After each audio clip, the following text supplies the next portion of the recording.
Men miyaman. Agar meni eshitmasangiz butun oila azob chekadi.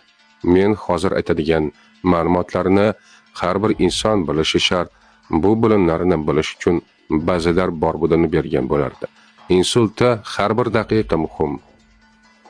Ishemik insulta belgilar boshlanganidan keyin dastlabki 4,5 soat ichida tibbiy yordam ko'rsatilsa, miya hujayralarini saqlab qolish imkoniyati sezilarli darajada oshadi.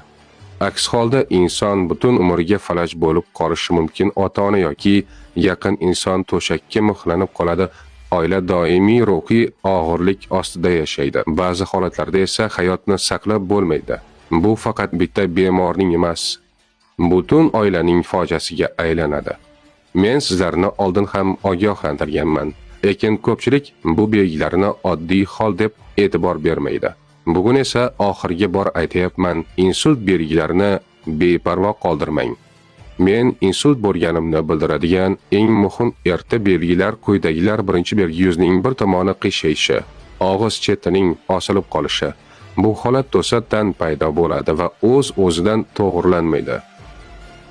Ikkinchi belgi qo'l yoki oyoqning bir tomonida kuchsizlik yoki falajlik, qo'lni ko'tara olmaslik, buyumni ushlab tura olmaslik, bu jiddiy signal.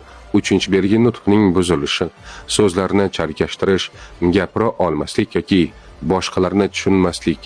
To'rtinchi belgi ko'rishning to'satdan buzilishi, bir yoki ikkala ko'zda xiralashish hamda buyumlarning ikki dona bo'lib ko'rinishi. Beshinchi belgi to'satdan kuchli bosh og'rig'i, bosh aylanishi, muvozanatni yo'qotish. Agar shu alomatlardan bittasi bo'lsa ham darhol tez yordam chaqiring. Salomatlik va